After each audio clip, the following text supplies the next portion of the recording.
जी बच्चों, खुश आमदीद। आज हम डिस्कस करने जा रहे हैं, जो टॉपिक है हमारा डिस्कशन का, लेक्चर नंबर 9 बनता है एफएससी सेकंड ईयर से।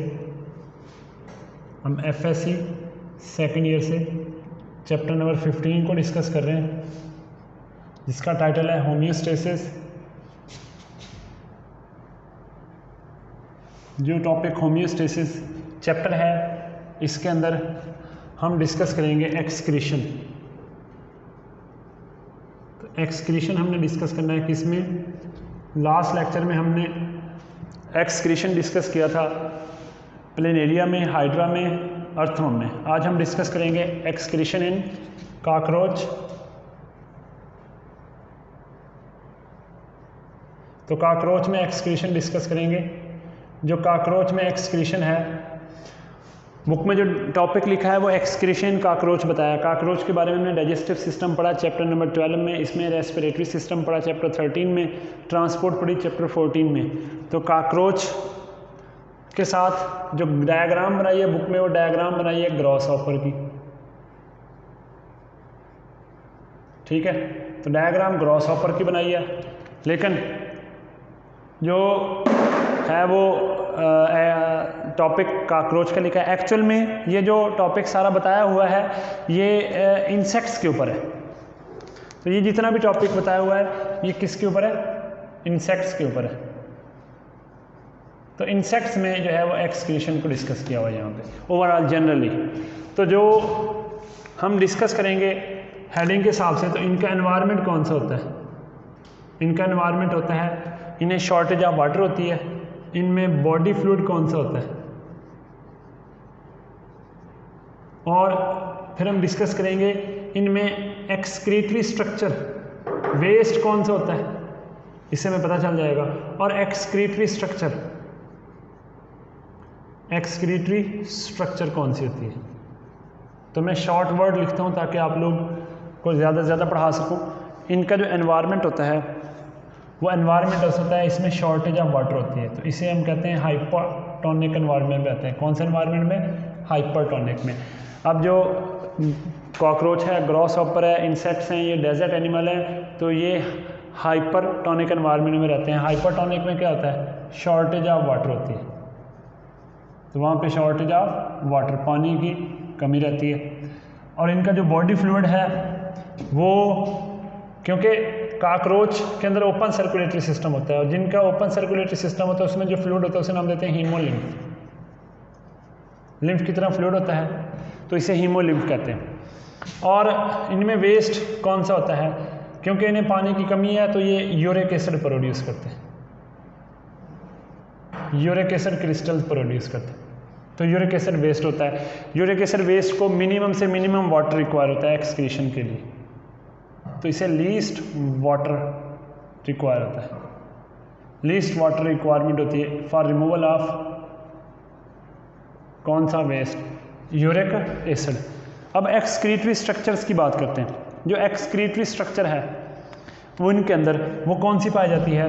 That is Malpighian tubules.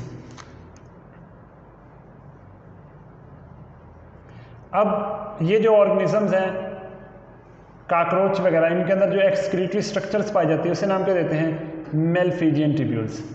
अब जो मेलफिजियन ट्यूब्यूल है ये क्या होती है? ठीक है, ये ब्लाइंड एंडेड डक्ट होती है। ब्लाइंड एंडेड का क्या मतलब है? ब्लाइंड एंडेड का मतलब है एक सिरे से बंद होती है। ठीक है, तो इसका एक सिरा क्या होता है? क्लोज होता है, बंद होता है। तो जो अटैचमेंट होती है इसकी, ये अटैच टू गट। जो कॉकरोच की गट होती है, ग्रॉस हॉपर की गट होती है, उससे अटैच होती है, हाइंड गट के इनिशियल पार्ट पे अटैच होती है, हाइंड गट के इनिशियल पार्ट। तो स्पेशली लिखना चाहें तो हम कह सकते हैं इसके हाइंड गट में। ठीक है, तो हम कहते हैं गट में अटैच होता है। ठीक है, तो कलेक्ट करती है बॉडी फ्लूइड के। इसका मतलब मेलफिजियन ट्यूब्यूल स्ट्रक्चरली डाइजेस्टिव सिस्टम के साथ, इनकी गट के साथ क्या है? अटैच है, कॉकरोच की गट के साथ। ठीक है, अब तो स्ट्रक्चरली भी और फंक्शनली भी इस पर डिपेंडेंट होगी। तो ये वाहिद ऑर्गेनिज्म है जिनकी एक्सक्रीटरी स्ट्रक्चर डाइजेस्टिव सिस्टम के साथ, गट के साथ अटैच है, स्ट्रक्चरली भी और फंक्शनली भी। तो मैं इसकी डायग्राम बनाता हूँ। जैसे काकरोच की पूरी डायग्राम जो आप बनाते हैं वो आपको मैंने पढ़ाई हुई है चैप्टर 12 में, ठीक है। ये माउथ है, ये क्रॉप है, ठीक है, फिर ये गिज़र्ड है। हमारा टॉपिक, मेरा टॉपिक ये नहीं है कि ये समझाऊँ। यहाँ पर सलिवरी ग्लैंड्स का पेयर होता है, यहाँ पर मैक्सिला होते हैं, यहाँ पर मैंडिबल होते हैं, ठीक है। तो ये माउथ है। अब ये इसका फोरगट होता है। इसके बाद यहाँ पर होती हैं ऐसे टिब्यूल्स, उन्हें हिपैटिक सीकी कहते हैं। इसके बाद ये इसका स्टमक आता है, स्मॉल इंटेस्टाइन, इसका स्टमक आता है, रिड्यूस्ड होता है, टिब्यूल लाइक होता है। ये यहाँ तक फोरगट था, ये आ जाता है मिड गट। इसके बाद हाइंड गट स्टार्ट होती है। तो हाइंड गट के स्टार्ट में इस तरह से पतली पतली सी एक सिरे से बंद टिब्यूल्स होती हैं जो पूरी बॉडी में फैली होती हैं। इन टिब्यूल्स को हम नाम देते हैं मेलफिजियन टिब्यूल्स। इनका फ्लूइड इसमें आता है हाइंड गट के इनिशियल पार्ट में, इसे हम इलियम का नाम देते हैं। फिर उसके बाद कोलोन आती है और फिर उसके बाद रेक्टम, आखिरी स्वेलन पोर्शन है जहाँ पर टेम्परेरी स्टोरेज होती है, और फिर एनस। तो ये हाइंड गट है। हाइंड गट के इनिशियल में अटैच हैं कौन? मेलफिजियन टिब्यूल्स। इन्हें हम मेलफिजियन टिब्यूल्स कहते हैं। ये मेलफिजियन टिब्यूल्स हैं बच्चों। तो जो मेलफिजियन टिब्यूल्स होती हैं इस तरह की स्ट्रक्चर होती है, इसलिए इन्हें कहते हैं ब्लाइंड एंडेड डक्ट हैं, एक सिरे से ओपन है, attach to gut, hind gut के इंटीरियर पार्ट पे अटैच। तो ये कोलोन हिस्सा होता है, ये हिस्सा रेक्टम होता है, इसे हम एनस भी कहते हैं, क्लोइका कहते हैं क्योंकि यहाँ से एग्स भी रिलीज होते हैं। तो इसे हम इलियम कहते हैं, ठीक है जी। ये इसके लेबल पार्ट हो गए। अब ये जितना भी यहाँ से लेकर ऑनवर्ड है ये हाइंड गट बनता है। अब जो बॉडी फ्लूइड है, मिसाल के तौर पे ये बॉडी फ्लूइड है, ये बॉडी फ्लूइड जो है BF, body fluid not boyfriend. तो ये जो बॉडी फ्लूइड है ये यहाँ से एंटर होता है किस में? मेलफिजियन टिब्यूल में। ये बॉडी फ्लूइड जो मेलफिजियन टिब्यूल में गया, मेलफिजियन टिब्यूल ने इसको भेज दिया यहाँ पर इलियम में। अब यहाँ से फूड भी आ रही है, तो ये जो बॉडी फ्लूइड है ये फूड के साथ फ्लो करता है, इलियम से गुजरता है। जब इलियम से गुजरता है तो जो ज़रूरत की चीज़ें उनकी क्या हो जाती है? रीअब्जॉर्प्शन, ठीक है। तो फिर कोलोन में जाता है तो यहाँ से वाटर की रीअब्जॉर्प्शन हो जाती है, तो वेस्ट। फिर रेक्टम में जाता है, रेक्टम में टेम्परेरी तौर पे क्या होती है? स्टोरेज। तो जो ज़रूरत की चीज़ें होती हैं वो दोबारा जिस्म में क्या हो जाती हैं? रीअब्जॉर्ब हो जाती हैं। वो यहाँ से रीअब्जॉर्ब हो जाती हैं, यहाँ से जो यूज़फुल सब्सटेंसेस हैं उनकी क्या हो जाती है? रीअब्जॉर्प्शन। तो यहाँ से रीअब्जॉर्प्शन हो जाती है किसकी जी? यूज़फुल सब्सटेंसेस की। तो यूज़फुल सब्सटेंसेस बॉडी में रीअब्जॉर्ब होगी। जो वेस्ट बचता है, वेस्ट रेक्टम में कलेक्ट होता है। रेक्टम क्या करता है? Temporary storage. अब दो चीज़ों की स्टोरेज करता है, किसकी? एक तो अनडाइजेस्टेड फूड है, दूसरा एक्सक्रीटरी वेस्ट है। तो अनडाइजेस्टेड फूड और एक्सक्रीटरी वेस्ट दोनों मिलकर क्रिस्टल्स बन जाते हैं। तो जब वो यहाँ से रिलीज होते हैं तो उनको कहा ही जाता है एक्सक्रीटा। यहाँ से रिमूवल होता है वेस्ट। अब वेस्ट जो एक्सक्रीटरी वेस्ट होता है वो तो यूरिक एसिड होता है, और जो अनडाइजेस्टेड फूड होती है वो भी साथ होती है। तो इस वेस्ट के क्रिस्टल्स होते हैं, उसे नाम देते हैं एक्सक्रीटा। ये क्रिस्टल से वेस्ट रिलीज होते हैं, क्रिस्टल फॉर्म में रिलीज होता है, क्रिस्टल्स बने होते हैं इसके। तो क्योंकि जो इंसेक्ट्स हैं ऑलमोस्ट वो ऐसे एनवायरनमेंट में रहते हैं जहाँ शॉर्टेज ऑफ वाटर होती है, तो इस तरह से हम एक्सक्रीशन डिस्कस कर सकते हैं। हाँ, इस एक्सक्रीशन को आप मैकेनिज्म की शक्ल में लिखना चाहें तो लिख सकते हैं। मसलन हेडिंग बना लें कि what is mechanism of excretion, वो तो लेबल कर दिया साथ। मैकेनिज्म ये है कि जो बॉडी फ्लूइड है उसे नाम देते हैं हीमोलिम्फ। जो हीमोलिम्फ है वो किस में जाता है जी?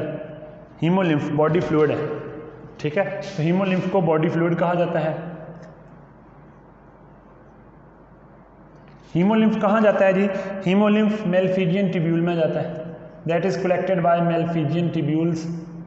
मेलफिजियन टिब्यूल्स इसको कलेक्ट करती हैं। वहाँ से किधर जाता है? इलियम में। वहाँ से किधर जाता है? कोलोन में। इन दोनों जगह से क्या होती है, रीअब्जॉर्प्शन। ठीक है, रीअब्जॉर्प्शन ऑफ यूजफुल सब्सटेंसेस। तो जो ज़रूरत की चीज़ें होती हैं वो क्या हो जाती हैं, रीअब्जॉर्ब हो जाती हैं। इसके बाद मटेरियल जाता है रेक्टम में। अब रेक्टम में क्या होता है, टेम्परेरी स्टोरेज होती है। उसके बाद एनस, जिसे हम क्लोइका भी नाम देते हैं, ठीक है, क्लोइकल अपर्चर भी कहते हैं। तो एनस से फिर आउटसाइड बॉडी निकल जाती है, वेस्ट निकल जाता है। अब इस वेस्ट में अनडाइजेस्टेड फूड भी होती है और एक्सक्रीटरी वेस्ट भी होता है और कुछ स्लग्ड ऑफ सेल्स भी होते हैं। ठीक है जी। तो अब इसमें हम कह सकते हैं कि रेक्टम क्या करता है, टेम्परेरी स्टोरेज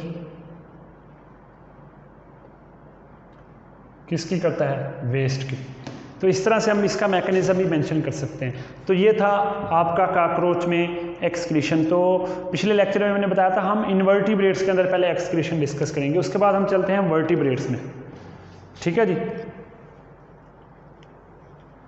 अब एक्सक्रीशन आ जाती है किस में जी, वर्टिब्रेट्स में।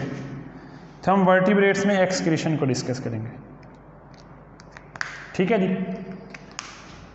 हमारा टॉपिक है एक्सक्रीशन इन वर्टिब्रेट्स। अब हम वर्टिब्रेट्स में चलेंगे। जो वर्टिब्रेट्स होते हैं बेटे, उनमें बैकबोन होती है। अब वर्टिब्रेट्स में जो बुक में एग्जांपल दिया है वो ह्यूमन की दी है, वैसे हम फिशेज में भी डिस्कस कर सकते हैं। ठीक है, तो इसके अलावा बर्ड्स में भी डिस्कस कर सकते हैं और दूसरे मैमल्स में भी, लेकिन आपकी टेक्स्ट बुक में जो टॉपिक बताया है वो ह्यूमंस का बताया है।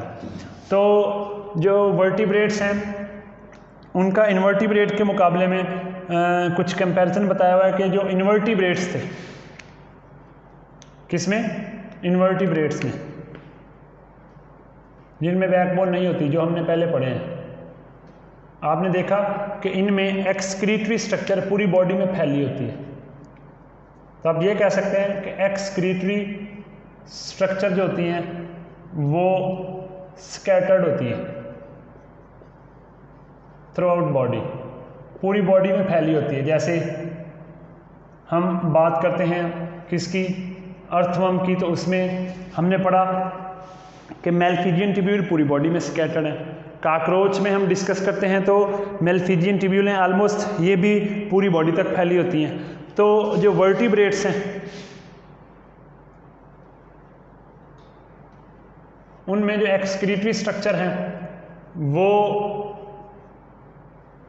वो एक्सक्रीटरी जो स्ट्रक्चर होती हैं वो एक ऑर्गन्स, वो एक जगह अरेंज होगी क्लस्टर में, और अरेंज इन क्लस्टर, क्लस्टर में अरेंज होकर क्या बना दिया, ऑर्गन्स। इस तरह से ऑर्गन फॉर्मेशन होगी। तो ऑर्गन फॉर्मेशन कर दी। तो जो वर्टिब्रेट्स हैं उनके अंदर ऑर्गन्स बने होते हैं एक्सक्रीटरी स्ट्रक्चर के। एक्सक्रीटरी स्ट्रक्चर्स के क्या बने होते हैं, ऑर्गन्स।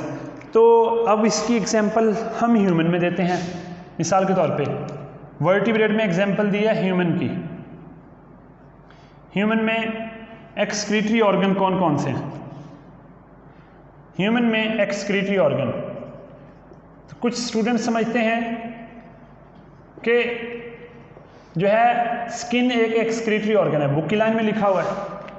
ठीक है जी, कि जो स्किन है वो एक्सक्रीटरी ऑर्गन है। स्किन एक्सक्रीटरी ऑर्गन नहीं है, स्किन होम्योस्टेटिक ऑर्गन है, होम्योस्टेसिस करवाती है।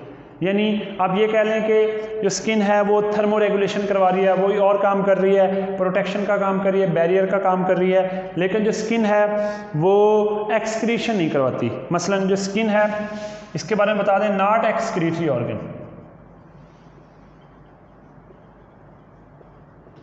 होम्योस्टेटिक ज़रूर है, होम्योस्टेसिस करवाती है, लेकिन उस होम्योस्टेसिस में बॉडी को हेल्प करती है मेंटेन रखने में नॉर्मल कंडीशन, लेकिन वो वेस्ट के हवाले से नहीं है, बल्कि वो थर्मो रेगुलेशन करवाती है, टेम्परेचर को रेगुलेट करती है। कैसे?